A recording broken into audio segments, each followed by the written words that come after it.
That was our music. Okay, right. So, comment ça va? My name is Christian Kasper and I'm your host of our next panel discussion here on the booth. And this one is around, or is about, well, you can read it here, AI in health. Otherwise, I think we have chosen the wrong stage. Maybe to give you a few ideas, first who I am and why am I allowed to host this panel, and I hope you can all hear me well. I lead in day-to-day life PwC's digital and technology strategy practice in Europe. And that makes me something like a tech positive person. So I'm always like to look into the positive potential of AI. And when it comes to AI in health, I believe, and I believe this is something that we have in common, I believe that there is a huge potential, simply because if it comes to AI, AI is in essence a technology that helps to detect patterns in large data sets. And when it's coming to healthcare, then it's around detecting, well, pattern in large biological or chemical data sources, the human body. So I believe, we believe, there's a huge opportunity to bring AI into health. And if you don't trust me personally, probably you trust into have more trust into the research that we have done. We just launched a study, so I'm holding it here in the air, and I brought a few copies, are still left here. We have done an analysis about the potential, also quantifiable impact of AI in healthcare, and we came out at a huge number, 868 billions of potential value increase in the healthcare industries across all of its sectors by 2030. So by and large, we believe there is a huge potential, but there are also obstacles. And so we want to discuss here with my guest on stage and with you these opportunities, but also these obstacles and how to overcome it. And so I am very happy to, and I think I need to sit down now, I'm very happy that I have guests with me today, and I'm happy to also make the introduction. So next to me sits Isabelle Laforgue, and Isabelle is the Director of Innovation and Business Excellence at Astra Zeneca. And I believe when we talk about AI, it is also always a bit, at least interesting, to think about what is the educational background of an individual person. And I learned from you, you're an engineer. So not anyone that has studied or learned AI algorithms, at least from university. No, I'm too old for that. Yeah, well. So people tend to say, at least the computer scientists, and now I'm looking at Emmanuel, that AI is already existing since the 60s, 70s, at least in literature. Even. Yeah.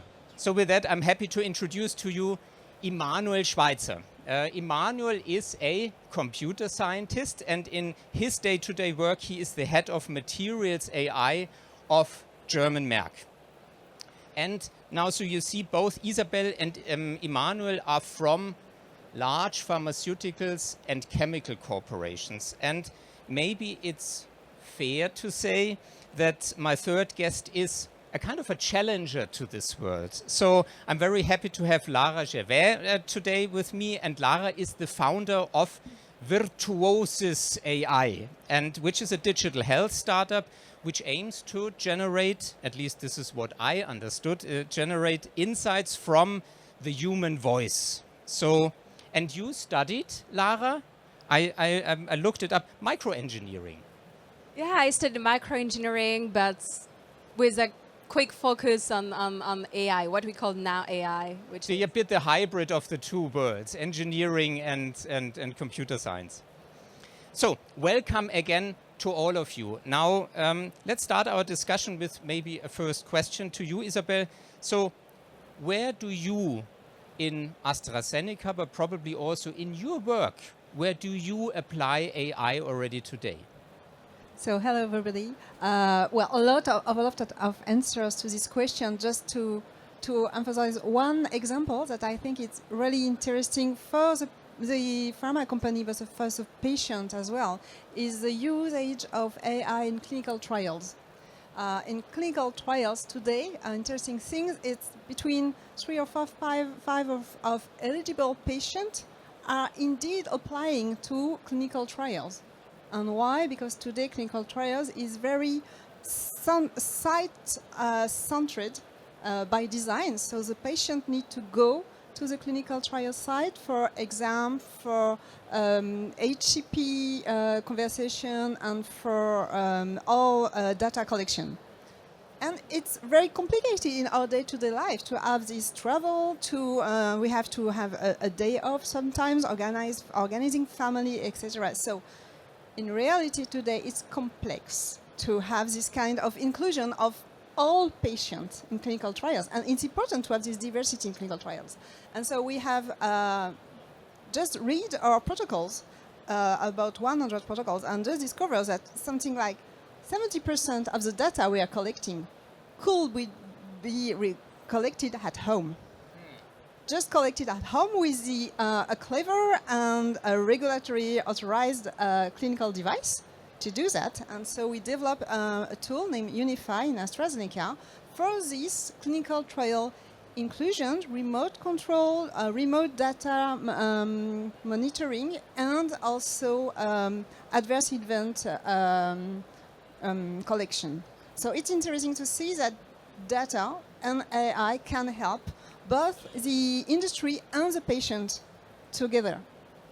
Interesting. And can you say already a few words around the benefits, the quantified benefits that you have achieved through that? Is that something that you can already speak about? Well, but figures not yet. But of course, just to help people to have an easy way to access to clinical data, we have massively energy inclusion of those clinical trials and provide very diverse people to have access to. Yeah, thank you so much. Now, same question to Emmanuel. I know, Emmanuel, I said this already before, material AI. So different area, how do you apply AI to this? Yeah, I think I don't have such a nice example. It's actually funny because one of the first use cases I ever worked on was a dashboard for clinical trials. So I can relate to this one very much. No, you already said it. So the German Merck is 3 companies in one. We basically have the pharma part, we have the life science part, but we also have a specialty chemistry part, serving the semiconductor industry.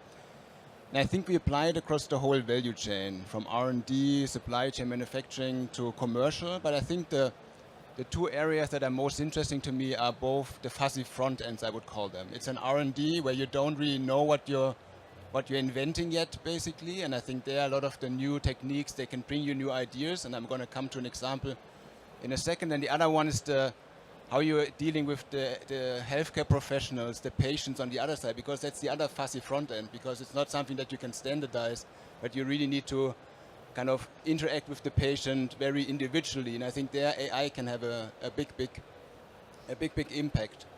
I think one of the examples, I'm the head of materials AI, so I apply a lot of the AI to R&D processes. So basically inventing new molecules at the end.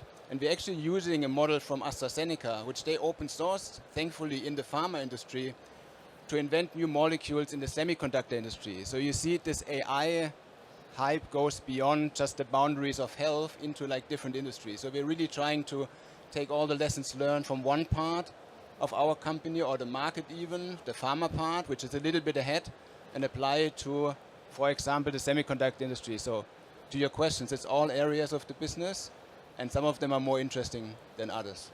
Is this maybe as a question to the 2 of you, AI for molecule detection, so for actually research type of work, is that already becoming reality in both of your companies?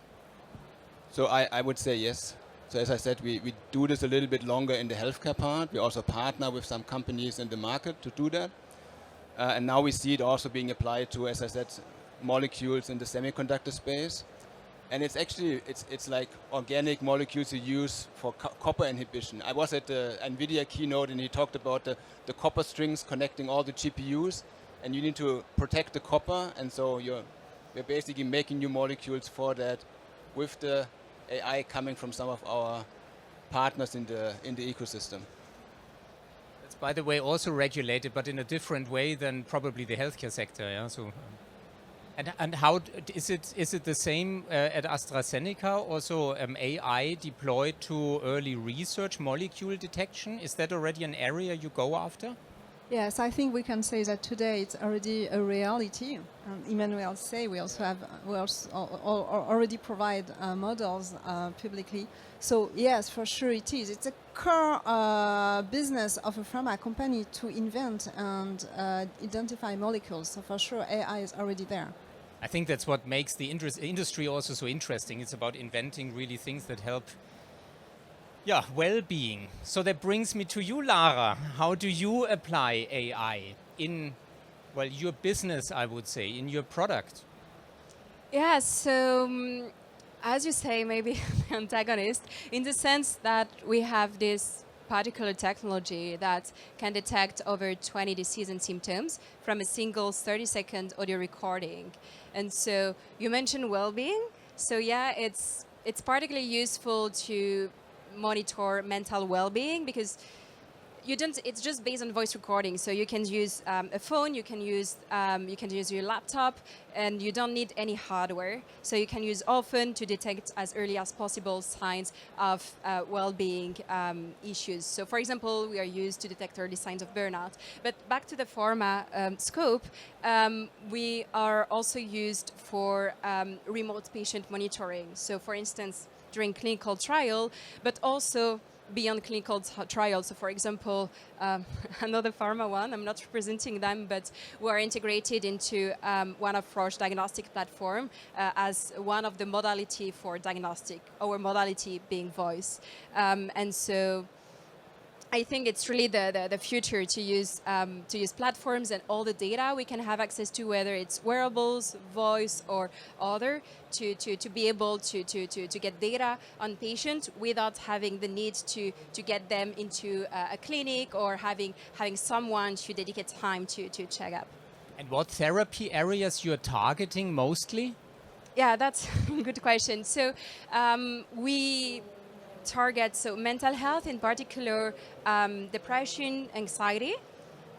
We also measure stress and fatigue, and we also are a lot into neurodegenerative disease, so Alzheimer, Parkinson, mild cognitive impairment.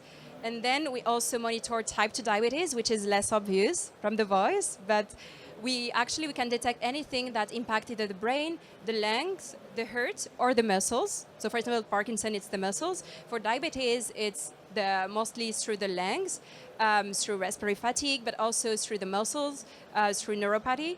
And then you also have the vocal cords that are impacted with acidic reflux. But these are what we measure in addition to hypertension, where we have a correlation of 0.98 with blood pressure, just through voice, with a typical measure.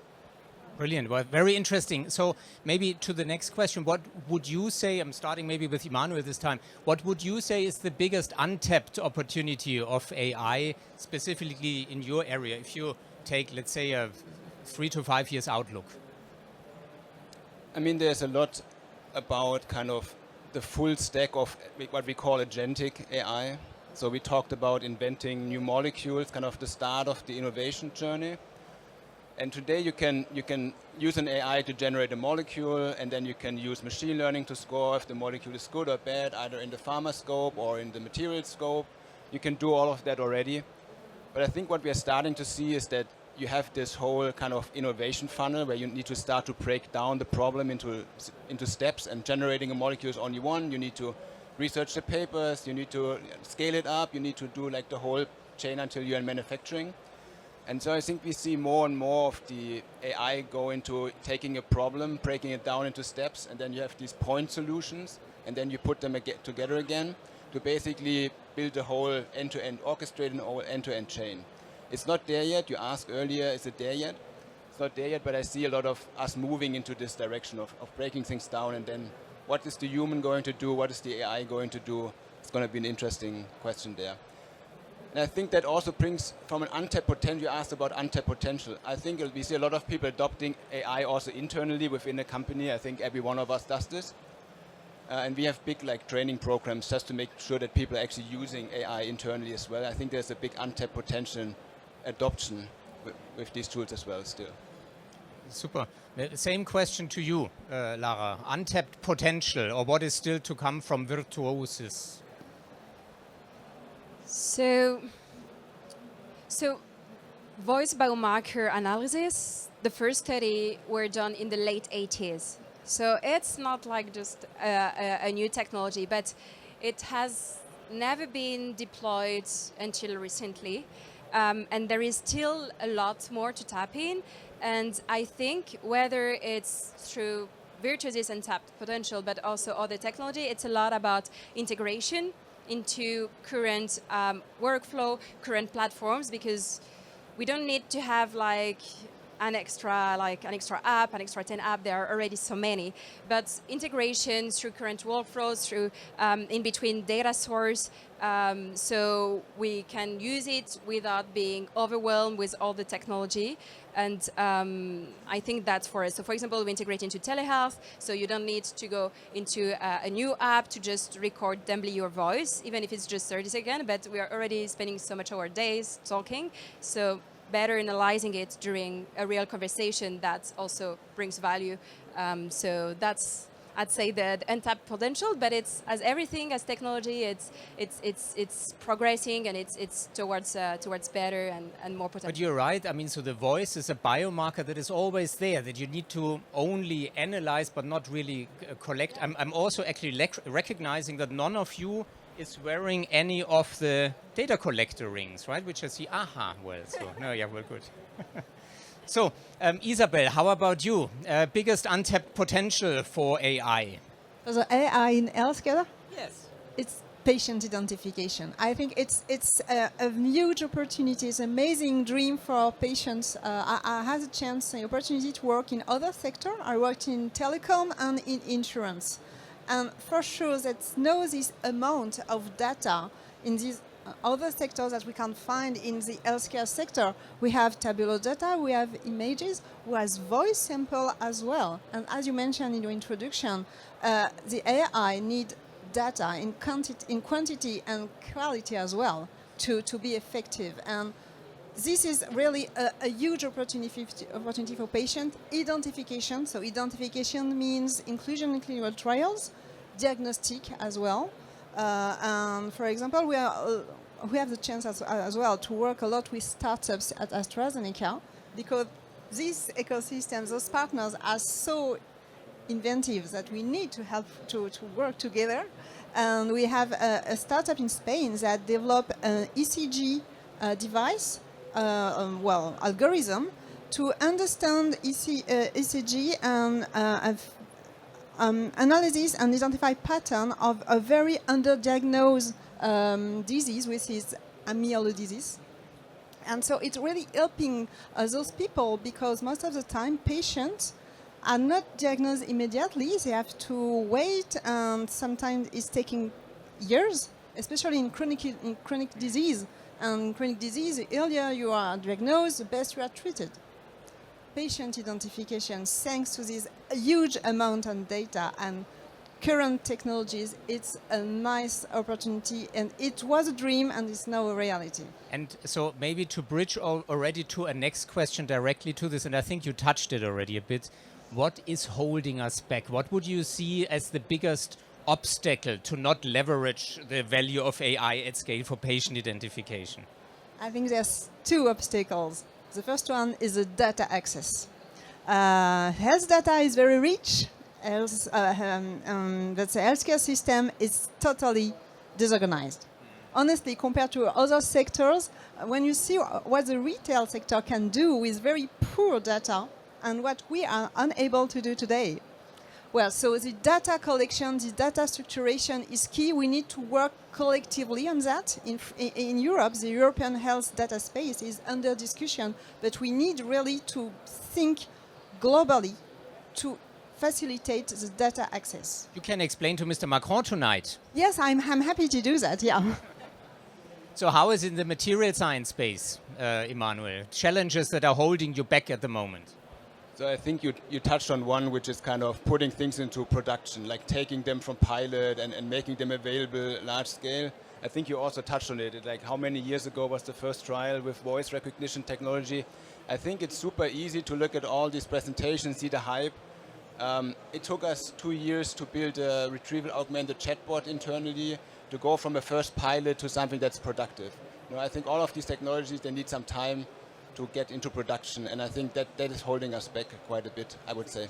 I think the second one, maybe if you allow me just quickly, I think the other one is generally change management. It's an easy thing to say, you know, there's a people dimension to all of this, both in talking to patients or to healthcare professionals, internally, with researchers, with science. I think this is also, it's not holding you back, but it's something you need to address early.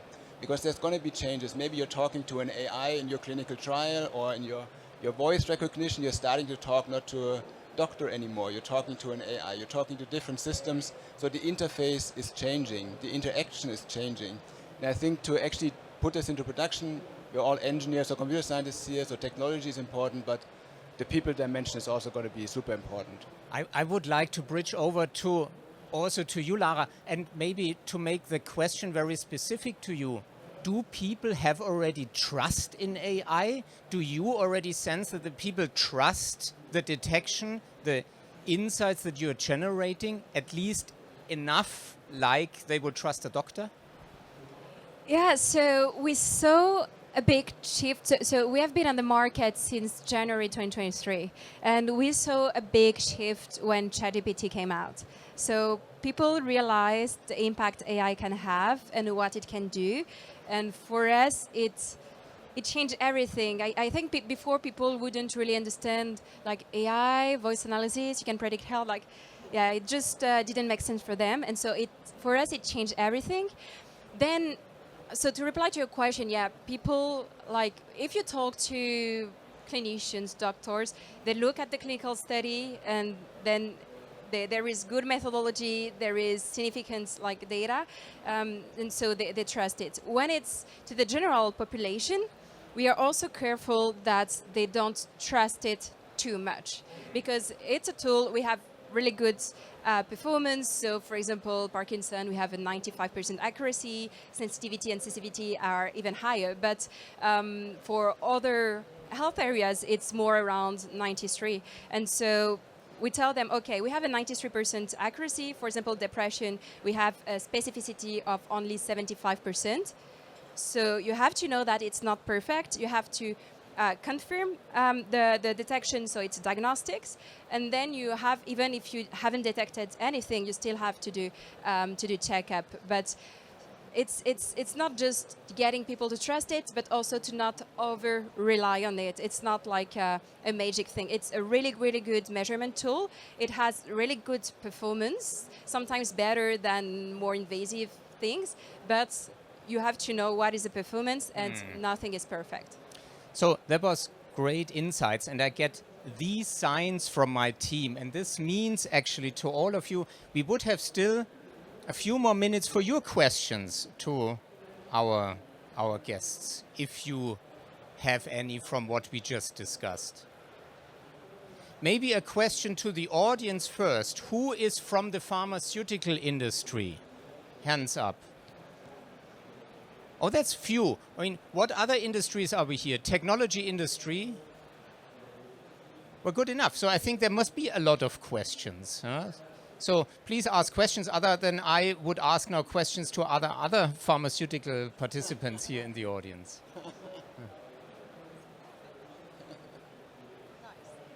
Not any. I mean, for me, the thing that is still biting me, and please stop me if you have a question, just shout that in or raise your hand.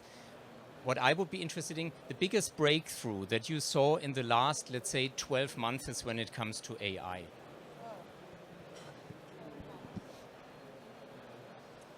I start with Emmanuel. Let's start with the computer scientist. So I think humanoid robots is going to be a big topic. So for me personally, so that's nothing with the company. For me personally, I think humanoid robots is a big one. Right. I don't know, Lara, what would you say? For me, it's not about a breakthrough in the human part. like people want to adopt AI, and it's going really, really fast, and that has the most impact. Not the new technology, because there's always been new technology coming out, but now everyone realized like this can have a real impact, and so it's more about implementation, and that's what I like to see. Like that's also why. So I did a thesis on that subject of voice biomarkers, but from the beginning I knew I wanted to spin it off into a startup so it can really be used and have an impact. And for me, that's kind of the breakthrough. But then it's really about like all the like the standardization also of patient data, and so now it can be used by all this like LLMs to be understood and to provide more data and even preventive insight into health. I will say ChatGPT. No, honestly, because it's not very technological high system, but what I see is the usage, massive usage that people, patient and physician, have of this tool, because it's easy, and we are engineer and technical people. We know a lot of technologies that has no usage and that just die because nobody uses them. And I see physicians using ChatGPT, which is a nice and a hopeful thing, because ChatGPT is not a medical device, but it's proving that with a very easy technology, we can have used it, especially for physicians which has not trained to use technology. And it's for some of them pretty hard to adopt those very nice technological tools. So maybe a quick last question. We need to be very, very sharp. Oh no, there's a question from the audience. Can I ask you to come here, please?